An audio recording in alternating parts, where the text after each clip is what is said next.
Bonjour à tous, bienvenue sur la chaîne WinDev Nurse. Donc avant de commencer la vidéo d'aujourd'hui, si vous aimez la vidéo, n'oubliez pas de liker et puis suivez ma chaîne. Parlez-en pour avoir de plus en plus de followers. Je vous rappelle qu'il y a deux petites cagnottes Litchi qui sont prévues pour en faire les prochains cours sur par exemple la notion de client-serveur avec l'HFSQL pour pouvoir louer un serveur chez Dinao et aussi un lecteur de code barre pour pouvoir développer eh bien, des petites applications ensemble. Alors aujourd'hui, on va traiter le problème d'un de mes followers, pardon. C'est Serge. Serge, il m'envoie un message et il me dit voilà, j'ai un problème. Je souhaiterais en fait chercher des informations dans un fichier Excel et verser ça dans un fichier de données. Il m'envoie par mail en fait son projet, ce que j'ai pu télécharger. Il a fait une petite page internet qui est vraiment bien. Et puis ensuite, eh bien, il me dit est-ce que tu peux regarder ça et peut-être parler de ce projet. Alors, c'est ce qu'on va faire. On passe sur mon écran de PC et je vous montre le projet de Serge. Alors, le projet de Serge, il est ici, il s'appelle Apprentissage. Donc, Serge, il suit la chaîne et puis il essaye un petit peu d'utiliser WinDev. Alors, Serge, en fait, on va faire un petit go déjà pour voir à quoi ça ressemble. En fait, Serge, eh bien, déjà, il a fait du bon travail parce qu'honnêtement, je dis bravo. Déjà, il a essayé d'utiliser le chantable, il a installé des boutons. Je vois qu'il a installé ici des petits champs clignotants, hein, des libellés clignotants pour donner un petit peu du style. Et puis, il a aussi fait appel en fait à un champ métier qui est dans WinDev et qui permet d'aller sélectionner un fichier Excel. Alors, l'idée, c'est quoi, si je comprends bien dans son projet, c'est que Serge, en fait, lui, il a fait une base de données où il y a des ostéopathes et des gens qui font de la médecine manuelle. Alors, ce sont des gens qui existent vraiment. Ça a juste été tiré des pages jaunes, donc de la région de Colmar, si je comprends bien. Et puis, il a voulu créer une petite base de données. Alors, Serge me dit, voilà, moi j'ai un problème, c'est-à-dire que j'essaye de pomper les informations du fichier Excel et quand je les reverse dans mon fichier de données, eh bien, ce qui se passe, on va le faire ensemble. Donc, on sélectionne ici le fichier concerné, hein, je l'ai mis sur mon bureau, il est là. Eh bien, quand je clique sur importer le fichier, qu'est-ce qui se passe? Ben, en fait, ça ne tient pas compte des doublons, c'est-à-dire qu'à chaque fois, ça me recrée pour une troisième fois en fait la même valeur dans mon fichier de données, voire la quatrième, parce que là, j'ai fait des petits tests avant de commencer la vidéo. Et il me dit, mais comment c'est possible? Moi, je veux juste en fait que le système peut-être ne rajoute que les nouveaux, par exemple. Eh bien, c'est ce qu'on va voir ensemble. Alors, on va faire cette vidéo en deux temps parce qu'elle risque de prendre un petit peu de temps. Je vais me servir aujourd'hui de cette vidéo pour vous montrer que de la façon dont moi j'aurais corrigé les informations en arrière-plan, pas l'interface, parce que l'interface elle est propre à chacun de vous et c'est à vous de la créer comme vous le souhaitez. Mais en arrière-plan, il y a des choses que moi je corrigerai déjà dans un premier plan pour en fait que ça soit plus cohérent, mieux fait, etc. Et ça vous permettra sûrement un petit peu de revoir tout ce qu'on a vu jusqu'à maintenant. Je ne vous parle pas pour le moment du code qui permet d'importer les données. Donc je ferme tout ça, on retourne dans le projet. Faisons un petit saut dans l'analyse. Alors en fait l'analyse est relativement simple puisque là ici on a un fichier de données. Donc ce n'est pas très complexe. Et puis on va l'explorer et puis on va un petit peu corriger des informations. Ici, première chose, je vous en ai jamais parlé dans WinDev, mais parce qu'on a toujours développé sous l'environnement WinDev pour des logiciels PC. Mais vous voyez que le nom de la table ici, elle s'appelle Prospect. Donc si on clique sur cette table Prospect, en fait, vous voyez que la première lettre est en majuscule et le reste en minuscule. Dans mes vidéos, vous m'avez toujours vu faire ça. Je dois vous dire que ce n'est pas toujours bien.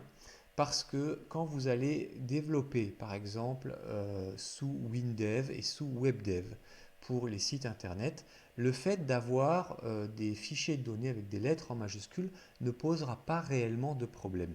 Ça peut poser un problème lorsque vous allez créer en fait des applications mobiles.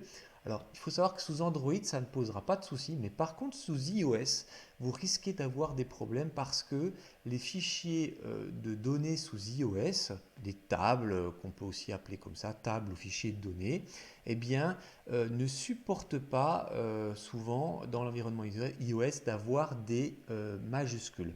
Donc, il faudrait plutôt écrire les noms de fichiers en minuscules. Bon, moi, je préfère parce que je sais dans quel projet je suis et je ne fais pas de transfert de table d'un projet à un autre, mais sachez que ça peut arriver. On va un petit peu explorer ce fichier de données et puis on va un petit peu voir ce qu'il y a dedans. Alors déjà, je pense que première chose, Serge a créé un ID automatique. Bon, bonne idée, pourquoi pas? Parce qu'à chaque fois qu'on incrémente des nouvelles entrées dans, dans un fichier de données où il y a un ID automatique, on ne se soucie pas de la clé unique qui est aussi appelée la clé primaire dans d'autres fichiers de données. Ensuite, bon, ben, on met des choses un petit peu, je dirais, particulières aux données qu'on cherche. Des noms, des dirigeants, des dates de création. Alors déjà, il y a quelque chose, moi, qui, à la quatrième ligne, me dérange personnellement un petit peu. C'est que vous voyez que nom et dirigeant ont été écrits avec des lettres en majuscules pour la première lettre de la rubrique.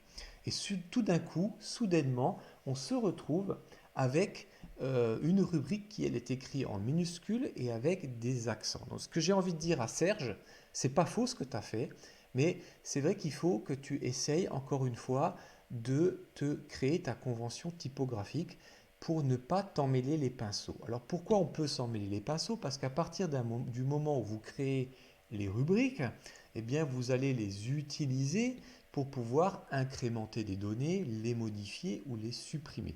Si on commence à avoir des rubriques avec du majuscule, du minuscule, des accents, et là on voit par exemple dans statut juridique qu'il y a un espace qui est représenté par un underscore, on peut très vite se casser la tête parce que ça devient un vrai enfer. Donc surtout, règle numéro 1, essayez de se faire sa convention typographique. Deuxième chose, je vois ici que il y a beaucoup de clés avec doublons. Alors je suppose en fait que Serge avait dans l'idée, par exemple, de faire dans son champ table la possibilité de faire des recherches, par exemple avec la petite loupe. Et j'ai dit dans mes précédentes vidéos que eh bien, la clé avec doublon permettait d'avoir cette petite loupe et de faire la recherche. Alors, c'est bien et c'est pas bien. C'est bien si par exemple vous savez que vous allez faire une recherche sur un champ très précis et ces champs sont peu nombreux. Mais gardez à l'esprit que quand c'est une clé unique ou une clé avec doublon, il y a toujours la notion d'indexation. C'est-à-dire que l'indexation, rappelez-vous, c'est l'organisation des données pour permettre au système de gestion de base de données d'aller chercher l'information. Alors, qui dit indexation dit travail du logiciel qui va utiliser de la ressource du processeur pour pouvoir mettre à jour ces données et les indexer. Alors, là, aujourd'hui, dans le cas de Serge, c'est facile, il y a une seule table. Mais imaginez s'il y avait 25 tables, ou 30, ou 40, ou même 100 tables, ça deviendrait très lourd et source de ralentissement pour en fait votre logiciel. Ensuite, ici, je me balade et je vois quoi? Je vois une clé composée. Tiens, pourquoi est-ce qu'il a mis une clé composée? Alors, autre information importante, la clé composée n'est pas comme une clé unique ou une clé avec doublon. C'est-à-dire que la clé composée, j'en ai pas parlé encore dans mes cours, mais elle ne sert pas en fait à faire de l'indexation. Alors j'en veux pour preuve, là je vous ai mis sur la page web de Windev qui parle de la clé composée et on précise bien en fait qu'elle permet de simplifier les recherches effectuées simultanément sur plusieurs critères. Alors ça, la clé composée, c'est intéressant si vous voulez faire de la recherche multicritère. Alors on pourra faire une vidéo plus développée là-dessus. Personnellement, moi, je n'ai pas utilisé la clé composée dans mes fichiers de données jusqu'à présent et dans le logiciel que j'ai créé.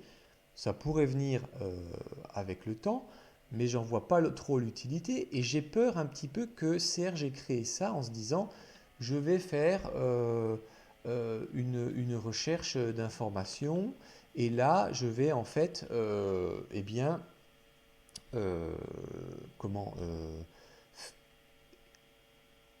envisager que ça sera une demande du mon client. Bon, avant d'envisager ce genre de choses, il y a d'autres moyens de faire de la recherche. Je vais en parler tout à l'heure et on l'a déjà vu, mais je vous le rappelle, c'est les fonctions, par exemple, euh, table, comment, table filtre ou table active, pardon, table active filtre ou table désactive filtre. On l'a déjà fait dans les vidéos et ça fonctionne très très bien. Alors, autre chose ici qui m'a un petit peu, pas dérangé, mais je trouvais qu'il peut optimiser. Tu peux optimiser CH par exemple parce que là, tu as mis par exemple des téléphones mobiles et tu as mis du champ texte. Alors, ce qui n'est pas trop compréhensible, là, c'est pourquoi est-ce que les téléphones sont avec 14, une taille de 14 caractères et pourquoi les téléphones mobiles vont avoir 20 caractères. C'est bizarre. Alors, finalement, on pourrait se dire un numéro de téléphone, c'est un numéro de téléphone.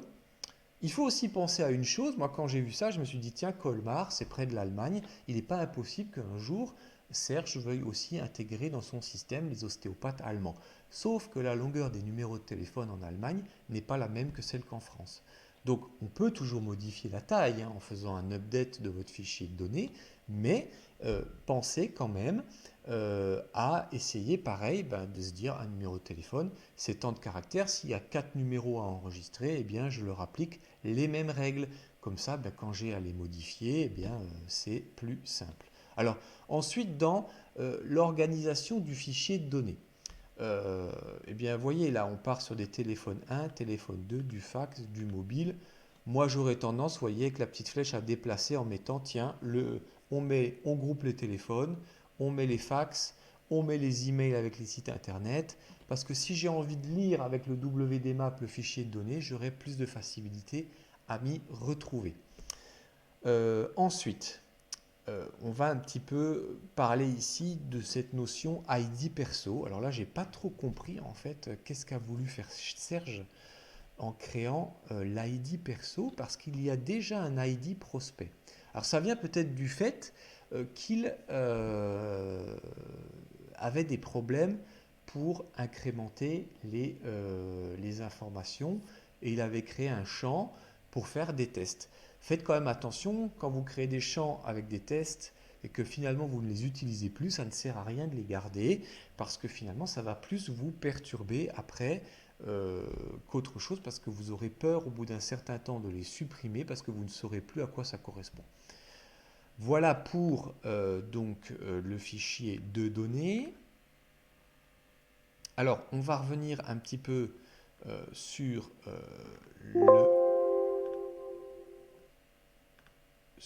l'interface de... Alors là, je dois modifier le fichier parce que j'ai déplacé en fait les numéros de téléphone mobile avec le numéro du fax. Voilà, il fait sa mise à jour. Très bien. Et sur la fenêtre, alors, on a ici, on va un petit peu explorer. Alors là, je comprends pas trop en fait pourquoi est-ce qu'il a mis tout ça. Là, par contre, je comprends pas en fait parce qu'à l'ouverture de la fenêtre, la table se met à jour et le champ table se met à jour et il fait apparaître les données. Alors pourquoi avoir mis tout ça? C'est un petit peu bizarre. Bon, peu importe, mais pour moi, ça ne servira pas à grand chose et je le supprimerai dans les prochaines vidéos. Donc je vais déjà le faire parce que pour moi, c'est une valeur qui ne m'intéresse pas. Et souvent, vous allez avoir des codes comme ça que vous allez mettre en place et vous allez oublier de les supprimer dans votre fenêtre. Et là, ce qui va se passer, c'est que ça va vous perdre plus qu'autre chose. Alors maintenant, on va retester son projet pour voir si ça fonctionne bien. Oui, ça fonctionne bien parce qu'en fait, la table qui est ici, on va le voir ensemble. Elle est liée à quoi? elle est liée au fichier prospect, voilà. Et il a fait une rubrique de parcours par le nom. C'est très bien, hein, c'est parfait. C'est un bon travail pour le moment de ce côté-là. Alors, maintenant on va parler plus théorie et ensuite dans la prochaine vidéo, on va réellement faire le code. Donc il y aura vraiment 2 vidéos qui vont suivre cette fois-ci. Euh, où est l'erreur en fait je dirais de Serge là? Bien en fait, il va chercher dans un fichier de données et il vient dans un fichier Excel, pardon, et il vient les rajouter en fait dans le fichier de données. Alors, je vous ai toujours dit en fait qu'il faut toujours prendre un papier et un crayon avant de construire votre analyse. Ça s'appelle aussi le schéma dans le schéma des tables ou des données. Et vous voyez qu'en fait, à chaque fois qu'on met une nouvelle entrée, ben WinDev, lui, il incrémente 1, 1, 1, etc. Ben évidemment, si vous ajoutez 3 fois Agnès Manivong, ben en fait, lui, il ne va pas faire la différence. Il va dire, il y a une nouvelle entrée, je la crée. Et puis, en fait, pour régler le problème, ben, ce qu'a fait euh, euh, Serge, il a fait appel à je pense, à une requête de suppression des doublons, mais qui ne marche pas, là, parce que je vois que ça donne absolument rien. Donc, l'idée, c'est quoi? Ben, le problème, c'est quoi ici? On en finira aujourd'hui. Le principal problème, on va retourner dans l'analyse, c'est que finalement, la clé primaire, la clé unique, ben, elle n'est pas bien choisie. Il faut trouver un moyen qui permette en fait de concaténer en fait des informations qui font en sorte que on ne pourra pas multiplier 2 fois la clé unique qui sera une concaténation. Je m'explique. Là, on va reprendre le fichier Excel. Vous voyez que par exemple ici, alors ça apparaît, voilà. Ici, il a créé une colonne et je pense qu'en fait Serge, il cherchait en fait dans cette colonne à créer la notion de euh, clé unique ou éventuellement il a fait appel à une fonction de WinDev qui est le himport Excel, je crois, ou himport, je ne me rappelle plus, mais qui a ses limites, on le verra dans une autre vidéo. Et vous voyez qu'ici, eh bien, il y a des sociétés où là, finalement, il y a des noms, prénoms, il y a une date de création. La première ligne ici, eh bien, en fait, ça serait comme un peu les rubriques du fichier de données. Et on voit quoi? Et on voit en fait bah, que tout le monde a des codes postaux, tout le monde n'a pas de, euh, de numéro de téléphone. Bon, c'est un petit peu dommage. Et à partir de ça, il va falloir eh bien, créer une clé unique. Alors, à partir de quoi on pourrait partir? Alors je pense que la base de données, elle est pas bien construite dans le sens où il aurait fallu, Serge, que tu sépares les noms et les prénoms. Ça aurait permis, par exemple, de concaténer les 3 premières lettres du nom, les 3 premières lettres du prénom, plus encore éventuellement un autre paramètre qui aurait pu être, par exemple, le code postal. Quelle chance on a d'avoir un Rémi Pourchaud, par exemple, dans la ville de Colmar. Très peu de chance quand même. Bon, ça peut exister les homonymes, mais on aurait pu aussi concaténer, par exemple. Alors moi j'aime bien faire ça, et c'est ce que je vais faire dans la prochaine vidéo parce que je vais retravailler le fichier. Je concatène par exemple le nom avec un numéro de téléphone. Là, il y a peu de chances que vous vous retrouviez dans la même ville avec la personne qui a le même nom et qui a le même numéro de téléphone. C'est sûrement la même personne, en tout cas. Voilà. Bon, voilà pour aujourd'hui. Donc, moi, je vais retravailler ce fichier Excel. Je vais un petit peu le raccourcir. Je vais vraiment le simplifier, vous allez voir. Je vais remodifier, je vais nettoyer un petit peu le fichier de données de Serge. Je vais le rendre plus petit aussi pour que le code soit plus court et pour que vous compreniez comment on cherche des données en Excel. Et puis là, on va vraiment appliquer en W langage le principe de création de clé unique, d'aller chercher la donnée pour ensuite la pour l'enregistrer dans les rubriques et puis en concaténer certaines informations pour créer une clé unique. C'est parti, ça sera pour la prochaine vidéo. D'ici là, je vous souhaite un bon développement à tous et à la prochaine. Bye bye.